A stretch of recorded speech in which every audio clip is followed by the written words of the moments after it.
कथा एक ऐसे शिष्य की है जो अपने जीवन की समस्याओं से जूझ रहा था और मार्गदर्शन की खोज में अपने गुरु के पास पहुंचा।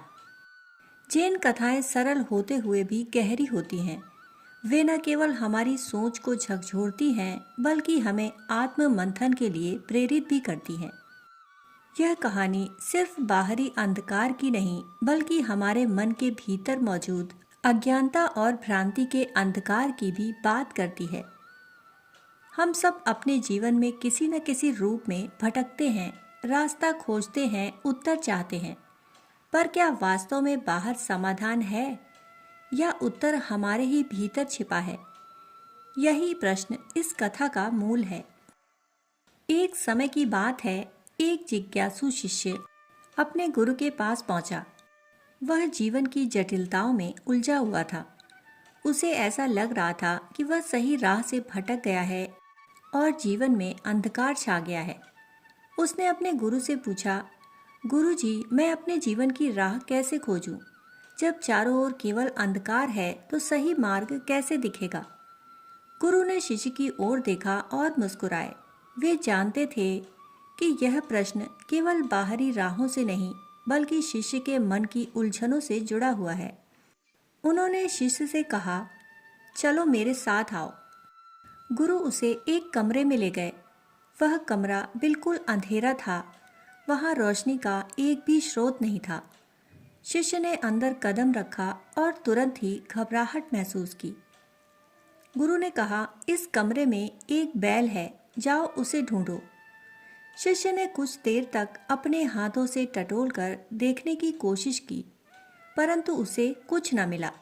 उसने धीरे धीरे कमरे में आगे बढ़ना शुरू किया, मगर हर तरफ केवल शून्यता थी।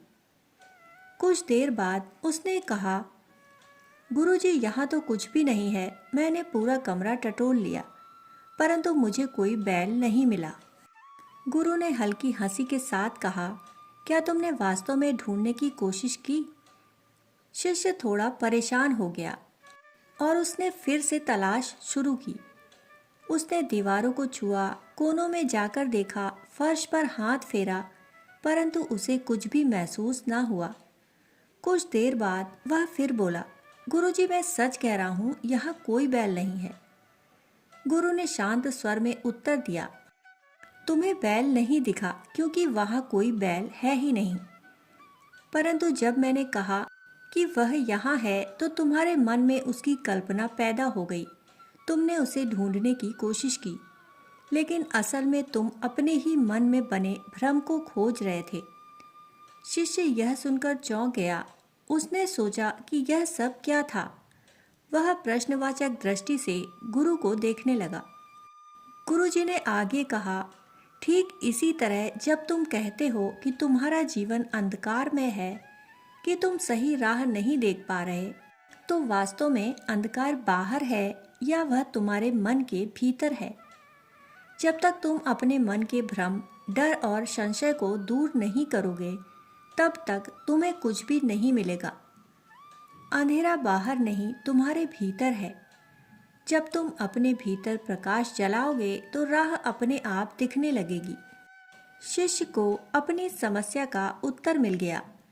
वह समझ गया कि जिस अंधकार की बात वह कर रहा था, वह वास्तव में बाहरी नहीं बल्कि उसके अपने मन के भीतर था। जब तक वह अपने संदेहों, डर और पूर्वाग्रहों को नहीं हटाएगा, तब तक उसे सही राह नहीं मिलेगी। यह जैन कथा हमें एक गहरी सीख देती है। हमारे जीवन की अधिकांश समस्याएं बाहरी नहीं होती, वे हमारी मन की उपज होती हैं। जब हम किसी समस्या का सामना करते हैं तो अक्सर हमें लगता है कि बाहर की परिस्थितियां ही बाधा हैं, परंतु वास्तविकता यह है कि हमारा डर, हमारी असुरक्षा और हमारे संदेह ही सबसे बड़े अवरोध होते हैं। जिस तरह रोशनी अंधकार को मिटा देती है, उसी तरह सच्चा ज्ञान और आत्मबोध हमारे जीवन की उलझनों को समाप्त कर देता है। जब हम अपने डर और भ्रांतियों को छोड़कर स्वयं को पहचानने लगते हैं, तब हम सही मार्ग पर चल सकते हैं। यह कथा हमें आत्मचिंतन के लिए प्रेरित करती है। क्या हमारे जीवन में भी कोई अंधेरा कमरा है? क्या हम भी किसी ना दिखने वाले बैल को ढूंढ रहे हैं? अगर हाँ, तो यह समय है अपने भीतर झांकने का, अपने मन की ग्रंथियों को खोलने का और आत्मज्ञान के प्रकाश में आगे बढ़ने का। अक्सर हम जीवन में खोए हुए महसूस करते हैं और सोचते हैं कि हमें सही रास्ता नहीं दिख रहा, पर समस्या बाहर नहीं, हमारे भीतर होती है। जब हम अपने भीतर के डर, भ्रम और अज्ञान के अंधेरे को दूर करते हैं, तो हमें अपने उत्तर स्वयं मिल जाते हैं। दोस्तों, कहानी सुनने के लिए आप सभी का बहुत बहुत आभार। फिर मिलते हैं ऐसी ही एक और कहानी के साथ। तब तक के लिए धन्यवाद।